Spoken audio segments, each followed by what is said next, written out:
का ही अंश है और अविनाशी है, विनाशी भी नहीं, क्योंकि न जायते मृते व कदाचित नायं भूत्वा भविता वा न भूयः अजो नित्यं शाश्वतोऽयं पुराणो न हन्यते हन्यमाने शरीरे। गीता कहती है।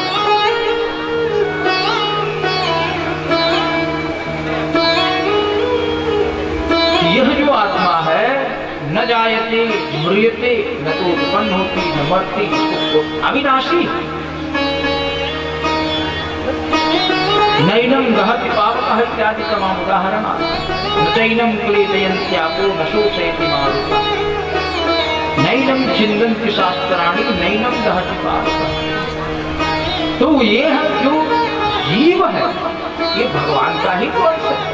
इसमें ऐसी क्षमता है कि भगवान जैसा बन सकता है। भगवान जब जीव को स्वीकार करते हैं तो भगवान अपना स्वरूप देते हैं।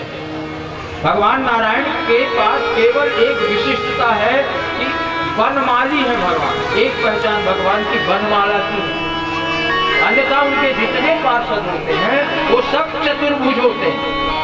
उनके यहाँ के नौकर चाकर जितने आर्षद पार्षद सब चतुर्भुज। आप देख के समझ नहीं पाएंगे कि इसमें विष्णु कौन है, पार्षद कौन है, उनके अनुयायी कौन है।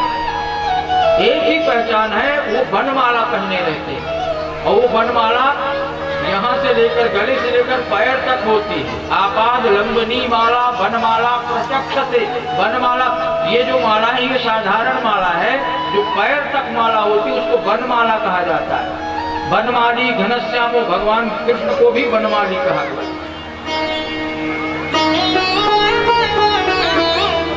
तो भगवान देखत तुम ही हो जाए।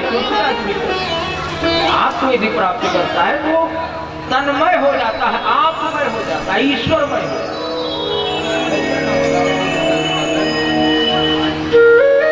इसलिए ये जो जीव आया जगत में ये साधारण कार्यों के लिए नहीं आया। केवल इसके जीवन का लक्ष्य यह नहीं है पढ़ाई लिखाई करेगा, विवाह करेगा, पुत्र संतान उत्पन्न करेगा, कुछ धन कमाएगा और लास्ट में किसी रोग के वश में मर जाए। यह लक्ष्य नहीं है हमारा। हमारा लक्ष्य उस परम सत्ता तक पहुंचने का और वह केवल और केवल भगवान के ऊपर आस्था, भगवान के ऊपर भक्ति करने से प्राप्त होगा। सुखदेव जी कहते हैं राजन, आपको एक एग्जाम्पल, एक उदाहरण और देना चाहता हूं भगवान के नाम का। आसीत् गिरिवरो राजन त्रिकूट इति श्रुतः क्षीरोदेनामृतः श्रीमान्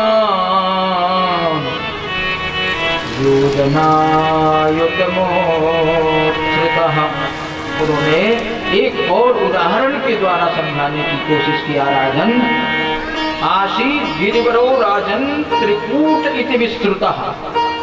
एक त्रिकूट नाम का स्थान था। त्रिकूट एक पर्वत जिसमें 3 पर्वत 3 तरफ से थे। जैसा मानिए कि हमारे क्षेत्र का कोनी और इस क्षेत्र में 3 तरफ से पर्वत है, एक तरफ खुला। ऐसा एक स्थान था त्रिकूट। उसमें बड़ा सुंदर सरोवर था। जंगल के समस्त पशु पक्षी उस तालाब में सरोवर में जलपान करने आते, पानी पीने आते।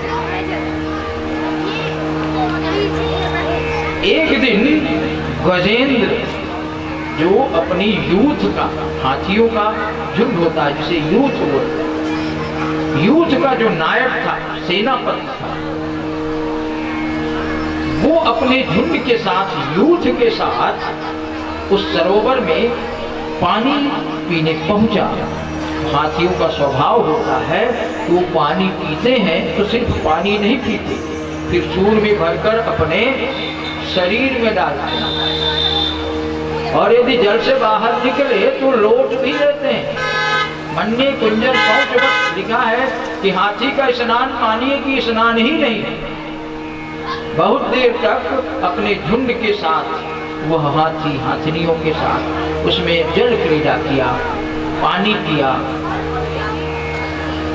समय ऐसा अचानक एक गिराह उसका पैर पकड़ लेता। समझिए वो गजराज है, गजेंद्र है, शेर से भी बड़ा ताकतवर हाथी माना गया है। ताकत के मामले में हाथी अन्य जानवरों की अपेक्षा बहुत ताकतवर होता है, बड़े बड़े पेड़ों को उखाड़ सकता है, ऐसी क्षमता हाथी है। किंतु आज उसे पकड़ा किसने? एक ग्राह ने, और वह ग्राह जिसको यदि बाहर एक पैर रख दे तो हो सकता है वो चटनी बन जाए।